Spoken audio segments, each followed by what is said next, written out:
Ed, what matters, nature or nurture? Here's what I'm going to submit to you that I have stumbled onto in my life in raising children and raising business leaders and developing them. You ready? Nurture their nature.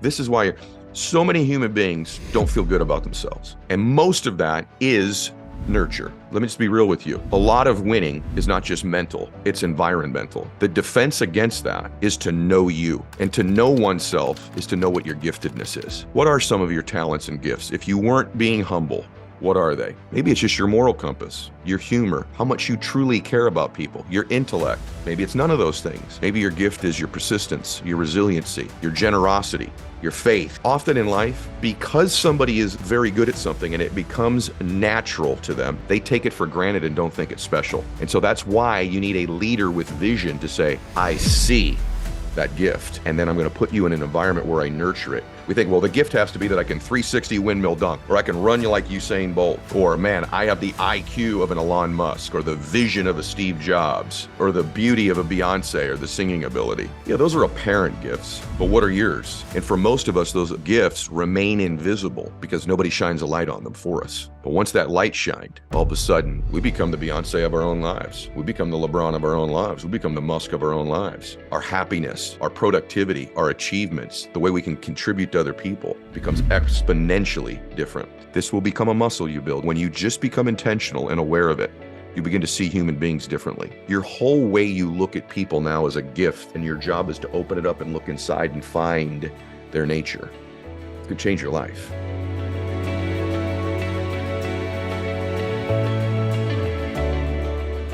Hey, it's Ed Mylett. I just wanted to thank you for being here, and I would ask you to please subscribe to the show. If you just click the subscribe button here, I would really appreciate it. It helps the show grow so we can get even more successful guests on the program to help you. At the same time, if you're subscribed, you're going to get access to the programs before anybody else in the world gets access to them. So if you would, click subscribe right here. Thanks so much. Welcome back to the show. Today's topic is nature versus nurture. It's one of the things I get asked about most, whether it's developing business leaders and raising people in that environment or raising children. Ed, what matters, nature or nurture? It's been a debate that's gone on for eons, and there's really two camps. The first camp says that it's all nature, it's all evolution, it's all genetics. How somebody's going to turn out is all their biology, their talents, their skills, their success level, their happiness. It's all nature, right? The other camp says, no, it's not nature at all. It's nurture. It's the environment that somebody is raised in. So, one point of view, like a guy like John Locke, the philosopher, he was a real big guy on that the mind is a blank slate and that we're born into an environment, and the experiences and memories that we have, the situations we find ourselves in, the thoughts that are programmed into us, that's what develops us. And obviously other people think, no, that's not the case, because two children can be raised in the exact same house, can't they? Say an alcoholic home like I was raised in. One of them turns out to be, very, very successful and happy, and another child has trouble with alcohol themselves, or doesn't have a high level of success, or has problems. And so really, if it's all environment, why is it that two people can come out of an environment completely different? Same time, you can't really argue the fact that some of us are born with certain abilities, certain talents, certain predispositions. And so here's what I'm going to submit to you that I have stumbled onto in my life in raising children and raising business leaders and developing them. You ready? Nurture their nature. The great parents, the great business leaders, nurture the nature of this person. Meaning, let's just take about it from a parenting standpoint. Your child was probably born with certain talents, skills, and giftedness. And as a parent, one of your primary jobs is to help them discover what those things are. I talk about this a lot. In fact, I'm writing a book right now that I think is going to change the world, called Let Me Tell You About You. And it's got an awful lot to do with how I've developed my friendships, my children, business people, and telling them about them. And what that really means is to look inside somebody, to observe them, and to be looking for what is their giftedness, what are their tendencies, what are their talents, what are their proclivities, and to tell them about those things. And then once you've identified them, allow the environment you create to nurture that nature. Too often we pick one camp or the other, and like most arguments in life, both are right, but almost nobody's ever taken on this philosophy. In fact, I'll bet this is the first time for most of you you've ever heard this before, because I had never heard it before until I started developing it. I looked at my children. I thought, well, one of them is a certain way more than the other one, a little bit, if that's their intellectual level or their ability to process information or their problem solving, test taking skills, right? The other one's maybe a little bit more intense and has a common sense that's just giftedness, or their humor, their ability to build relationships with people, their athleticism, whatever it might be. As a leader, and we'll just use this in the parenting context, but this is true in business, the great leaders have a unique ability to observe people and see their nature, see their unique talents and gifts. I believe everybody was born with 2 or 3 or 4 very unique talents and gifts, special just to them. That's their nature. They were born with, and let's just be honest. You look at your own children or friends of yours or yourself.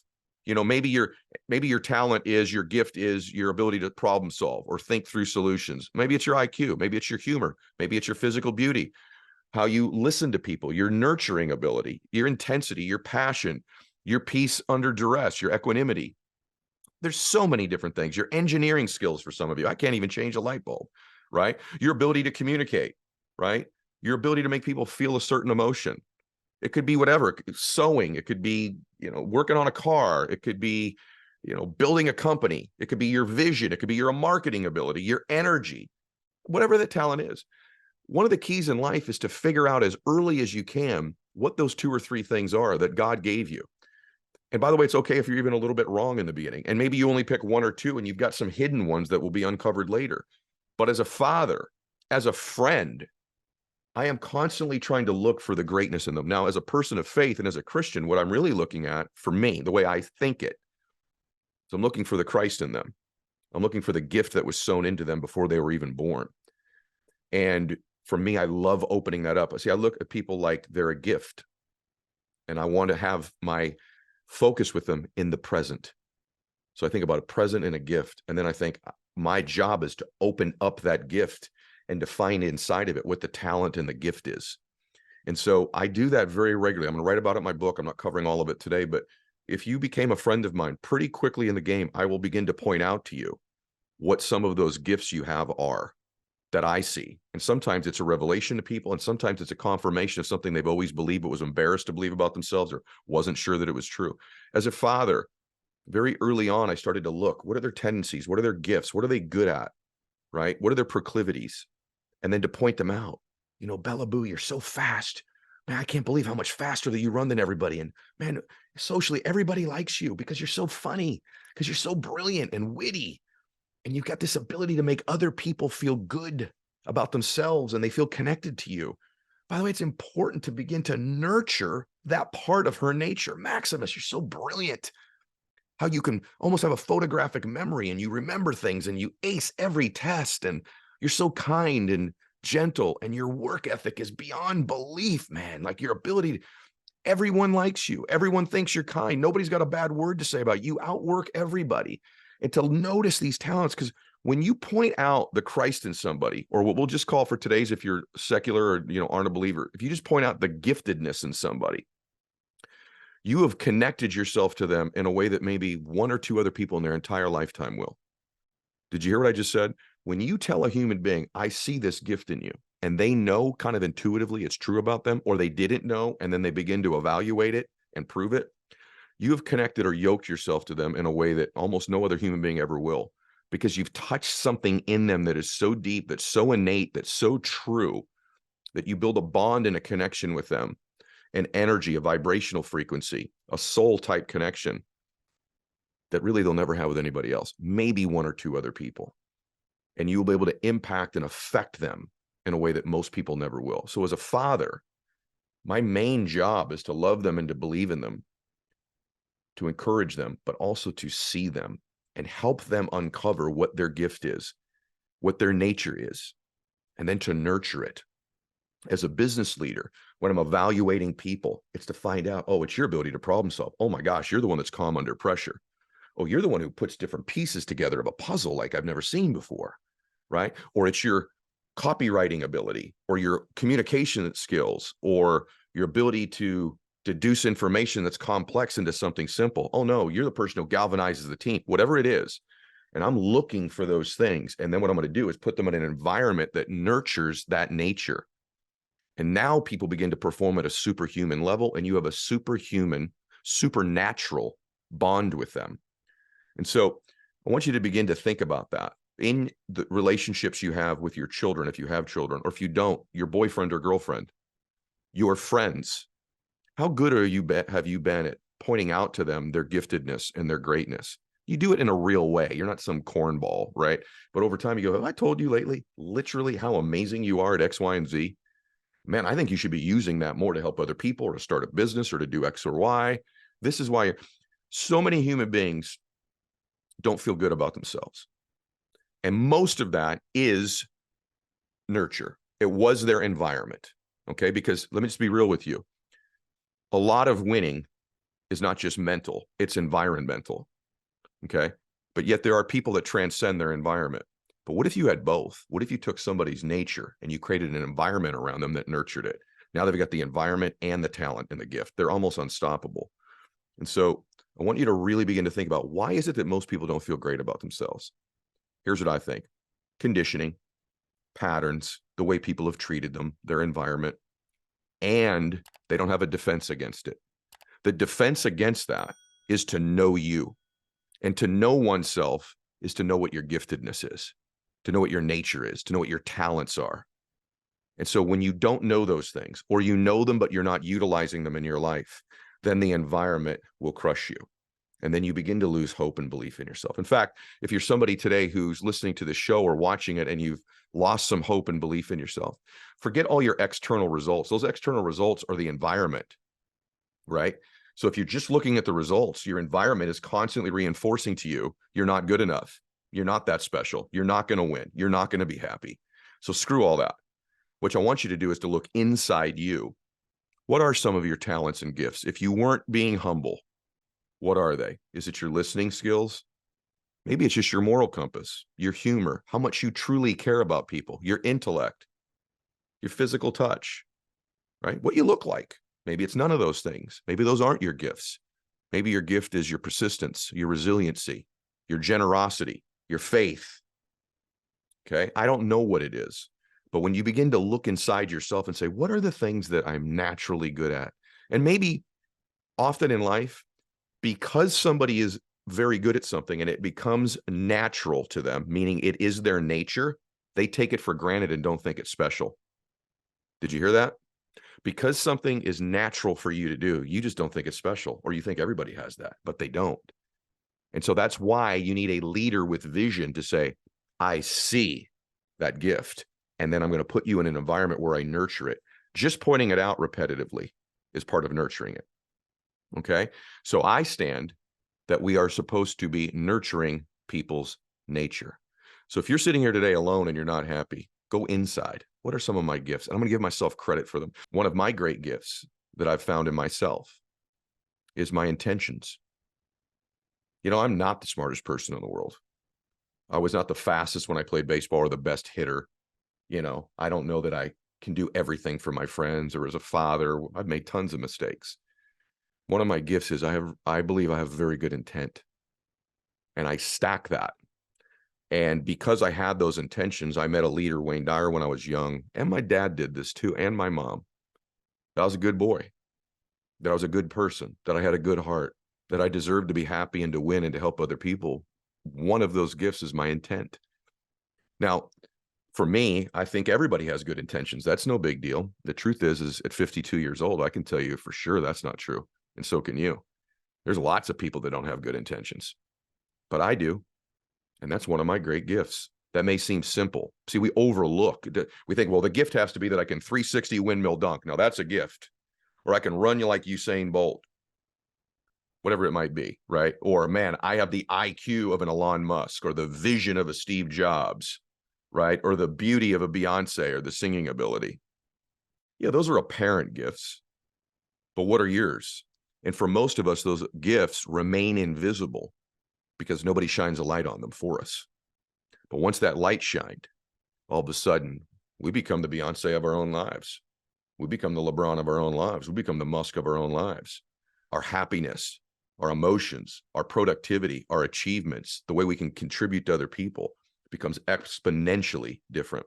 And so my recommendation, I guess, today is to say to you that in your friendships, with your children, with your parents, with your friends, whoever that might be, within your business, and even this, with strangers, with people that you just meet, or you want to get better at meeting people, look for their giftedness.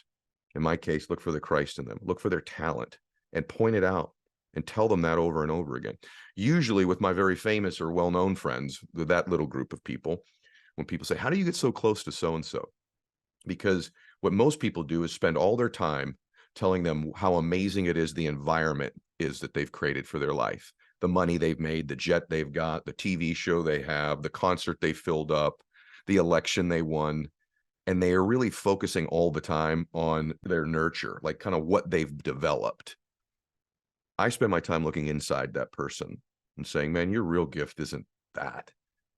It's how genuine and kind you are, or it's how intense you are, or it's how relentless you are. And I bond myself in a way that's very unique with them because I'm looking at that. I'm looking at the internal, not the external, when I meet a human being. Now, by the way, once in a while, that external is one of their gifts. They're physically beautiful or unbelievably strong, whatever it might be. That might be. But for the vast majority of people, that gift is on the inside, not the outside. We just as a culture only usually celebrate external gifts. And that's who becomes famous because they have an ability, maybe like I do, to speak. That's an external obvious thing. Or someone can sing or run fast, or they're strong, or hit a ball further, or putt well, or in a cage, they can pin somebody. We see the external gifts. The great leaders in life, the great parents in life see the internal gifts. So my recommendation to you today is to become an advocate of both points of view. And I can tell you as someone who's built big businesses, who's built a family, who's built a bunch of friendships, who's a little bit further down the road, what our job is in life is to nurture the nature and the giftedness in other people. This will become a muscle you build. It won't be very easy at first, but when you just become intentional and aware of it, you begin to see human beings differently. You'll immediately connect with them. You will connect with your Uber driver differently, instantly. You will connect with a server in a restaurant. You'll connect with your doctor. You will connect with your friends. You will make new friends. You will develop and build people in your company in a way you've never done that before. You can actually remake your relationship with your significant other. You can fix a relationship with someone that doesn't work. You can get closer to your mom or dad if it's been distant. And man, can you become a world-class parent if you begin to do this. Your whole way you look at people now is a gift, and you're in the present with that gift. And your job is to open it up and look inside and find their nature. It could change your life. So my recommendation to you today is to do exactly that. From a scientific perspective, really what nature means is biological or genetic predispositions that impact one's human traits, physical, emotional, or intellectual. Nurture, by contrast, describes the influence of learning and other environmental factors in someone's life. I like to take advantage of both. I believe we were put here on this earth to help other people, to build other people up, to leverage the gifts and talents of one another, to do something great, to advance culture, to advance society. We have flipped that on its back in this culture, where now what we really do with one another is find out the things we don't like, find out their weaknesses, go for the jugular. Here's what's wrong with them. Here's what they think that's stupid. Here's their problem. And we actually now look for the gotcha. We look for the negative. We literally have abandoned finding the giftedness. What type of country, what type of world would we be if we all took advantage of each other's beautiful gifts that God gave us and leverage those and began to focus a whole lot less on the weaknesses? Because I've got news for you. As a human being, you were born with flaws. I got news for you. So are the other people that you're in your life. So if we're going to focus on that, those are easy to find. And that is a terrible way to go through life. It's a terrible way to build a family. It's a terrible way to build a friendship. It's a terrible way to build a country. It's a terrible world to live in, because that's not what we were born to do. We were born inherently with sins and flaws and mistakes and frailties, but we were also born with 3 or 4 great things about us. And life is about taking those 3 or 4 things and leveraging them to the benefit of other human beings. You want to find a happy person? They may not have made a lot of money yet. They don't have to have made a lot of money yet. You find a happy person, they have found 2 or 3 gifts inside themselves. And then they have gone on a mission and a crusade and a cause to use those gifts in a mission to change other people's lives in some potential way and their own lives. Say it to you again. A happy, blissful person has figured out, oh, these are 1 or 2 or 3 of my gifts. I'm going to now figure out how to use these gifts in the service of other human beings in my business, in my personal life, in my charitable giving, whatever that might be, in my family. Now I'm going to show you a person who's got a great life. They may not have even got all the way to the promised land yet, but what they have is hope. What they have is a future. What they have is a vision and a dream. What they have is a purpose, because now their environment is nurturing that nature. I'm here to help you any way I can. And so that means follow me on Instagram, follow my social media. I have a friend named Brendan Bouchard has got this app I'm a big believer in called Growth Day. If you go to growthday.com/ed, you can get involved there. You can come see me speak. I have a coaching program in the Arate Syndicate as well.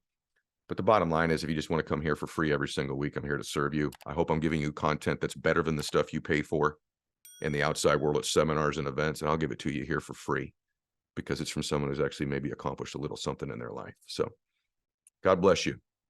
Nurture your nature and do that for other people. Max out.